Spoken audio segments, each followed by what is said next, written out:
भिवानी से बिहार चुनाव की जीत को लेकर बोली हरियाणा सिंचाई मंत्री श्रुति चौधरी ने प्रेस से बात करते हुए कहा, प्रधानमंत्री नरेंद्र मोदी व नीतीश कुमार की नीतियों की जीत हुई है।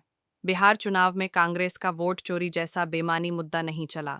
मंत्री श्रुति चौधरी ने गांव गोलागढ़ में पहुंच पूर्व मंत्री चौ सुरेंद्र सिंह को उनकी 79वीं जयंती पर पुष्पांजलि की भेंट। चौ सुरेंद्र सिंह जमीन से जुड़े नेता, कार्यकर्ताओं से करते थे प्यार, भाईचारे की राजनीति को महत्व देते थे। वोट चोरी के मुद्दे पर श्रुति चौधरी ने कहा, आज के मतदाता जागरूक वोट चोरी जैसी घटनाओं पर बीच में ही रुकवा देते हैं वोटिंग। ऐसे में राहुल गांधी को नहीं है मतदाताओं की जागरूक संस्कृति का आभास, जिसके चलते देते हैं वोट चोरी जैसे बयान देते हैं। हरियाणा को मिले राष्ट्रीय जल पुरस्कार को लेकर बोली सिंचाई मंत्री, ग्राउंड वाटर व विभिन्न जल प्रोजेक्ट की सफलता के चलते मिला पुरस्कार बेहतर कार्य करने प्रेरणा की मिली है। कांग्रेस छोड़कर जाने वाले नेताओं के सवाल पर बोली श्रुति चौधरी, अभी चुनाव में 4 साल बाकी, हरियाणा में कांग्रेस भी नहीं रहेगी। प्रकार से जहरीले बयान दिए जा रहे राजनीति में कितनी मानसिक गिरावट आई है। देखिए, चौधरी सुरेंद्र सिंह जी जमीन के नेता थे और उन्होंने एक पार्टी खड़ी करी थी बहुत मेहनत के साथ। एक एक क्षेत्र में एक एक कार्यकर्ता को उन्होंने अपने आप पे रोया था।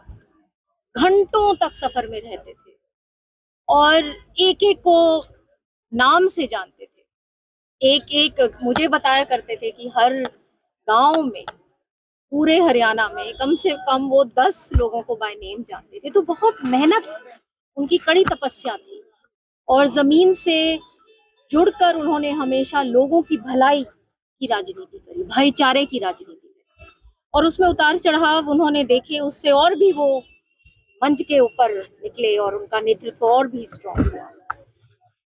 ये जो वो दौर था, उसमें हम उस दौर को हमेशा याद रखते हैं, क्योंकि राजनीति का आप मुद्दों की लड़ाई लड़ो, लोगों की लड़ाई लड़ो।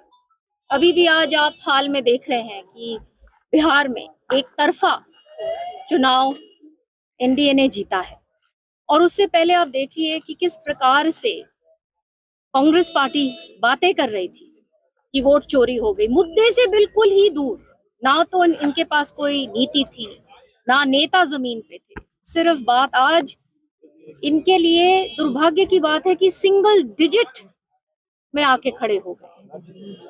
तो ये मैस लीडर्स जो हैं, जो आज के दिन आप देखेंगे कि किस प्रकार से प्रधानमंत्री जी के लिए एक कितना लगाव है लोग, स्टेट आफ्टर स्टेट, चाहे लोकल लीडरशिप हो, चाहे नीतीश जी की पॉपुलैरिटी हो, और ये अलग अलग योजनाएं जब आप देखिए कि महिला मतदाता कितना इम्पोर्टेंट मतदाता है। अब ये जो युग है, ये समय है, ये महिला सशक्तिकरण का युग है और ये दिशा माननीय प्रधानमंत्री जी की दी गई है। आप देखिए कि बेटी बचाओ बेटी पढ़ाओ के ऊपर इतनी टिप्पणियां करते हैं। किसी ने ये बात पहले सोची भी थी क्या? हरियाणा का कहाँ नंबर आया करता था जहाँ पे लिंग अनुपात की जब बात हुआ करती थी? कहाँ से शुरुआत करते करते कितना डिस्टेंस हमने तय किया है। और जो लखपति दीदी जैसी योजनाएं, फिर आपकी पोषण अभियान और अब लाडो लक्ष्मी, तो ये बहुत इम्पोर्टेंट जिसको सशक्त करने के लिए जो हमारा महिला वर्ग है, और ये नेतृत्व एक बहुत स्ट्रॉन्ग नेतृत्व ही कर सकता है। लेकिन बहन जी, जो विपक्ष है, खासकर राहुल गांधी है या नीतीश है, वो तो कहते थे कि अगर वोट चोरी नहीं होगी तो निश्चित तौर पर महागठबंधन की सरकार बनेगी। पहले ही आरोप लगा दिए उन्होंने।